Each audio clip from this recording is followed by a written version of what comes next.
Hi, we're in here in the Crutchfield Labs today to walk you through some of the more popular ways out now to get smartphone control of the car. Now, as most people know, few products have changed the industry as much as smartphones have. Everybody's got them these days, and they use them for much more than just, say, phone calls. But now manufacturers are developing and refining ways to use not only iPhones, but Android smartphones as well. One of the common features you'll see in all these ways to use your smartphone in the car are large on-screen buttons that are easier to see and work with than smaller app icons on your smartphone screen. That makes for easier glance and tap operation. So let's dive in and take a look. The first receiver we'll take a look at is the Pioneer App Radio 2. Now, Pioneer designed this radio to basically be an interface for your smartphone. It works with Pioneer's App Radio app, which is basically an umbrella app through which you can control other apps and other phone features. So the first thing you do when you've downloaded the App Radio app is to launch it on your phone, and then you will get the optimized screen on your App Radio 2. Now you've got full control using the App Radio 2's touchscreen. You can see the large app icons, and you can swipe to see the number of apps that are available to you. It also has a little button in the middle that will show you compatible apps that are available for your app radio, and you can sort through them and upload as many as you'd like. The app radio also lets you access things like your phone's calendar, so you can see upcoming appointments. The app radio also lets you use a couple of different navigation options. You can use your phone's native navigation feature, and that'll show you exactly where you are, and you can use your phone to program in your route. Many systems let you tap into a nav app you've downloaded.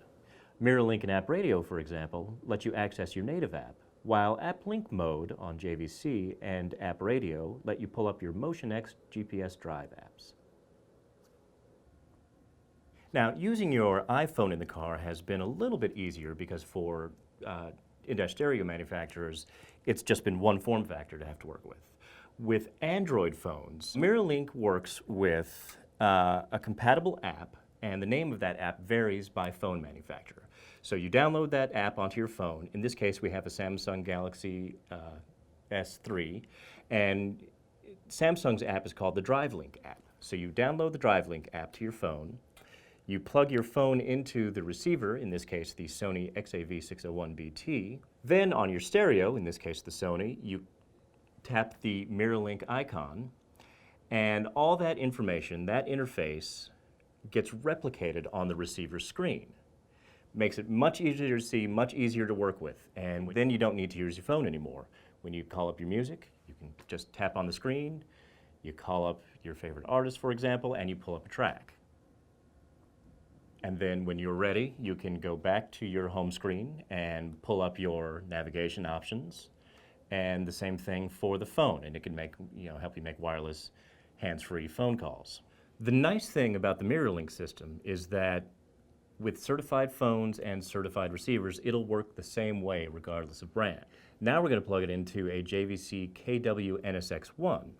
So we plug in, we launch the DriveLink app, select the Mirrorlink option on the home screen of the JVC receiver, and again, there's your same interface. Same familiar interface, the same very easy to use, and it's very responsive. Again, it works exactly the same way to let you call up music, for example, or call up your navigation features, or use your phone.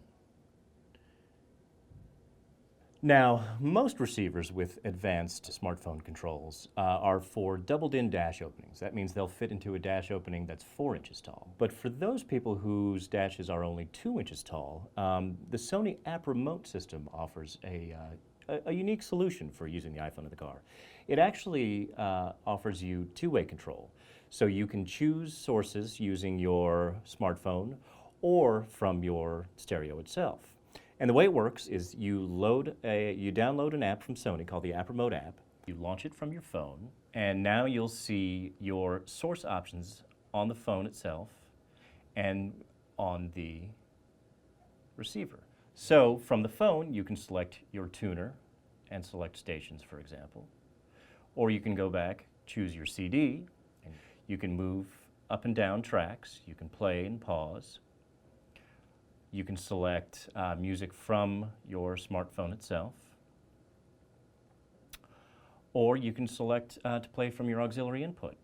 You can also select to do wireless music streaming, make calls from your phone, and various internet radio apps that you might have loaded, like Pandora and Spotify and Mog. At the same time, you can make these source selections from the stereo source button also.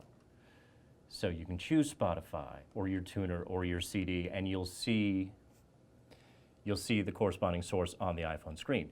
The nice thing about this also is that with select internet radio apps, with music stored on your phone, you'll be able to see song and artist information on the iPhone screen. So it basically becomes a secondary display, gives you many of the benefits of a double DIN receiver, but it fits in your single DIN dash opening. Your iPhone 4 or 4S will plug directly into the Sony receiver's USB input, while compatible Android phones work via Bluetooth. So if you need a hand finding the best way to control your smartphone in the car, feel free to give us a call.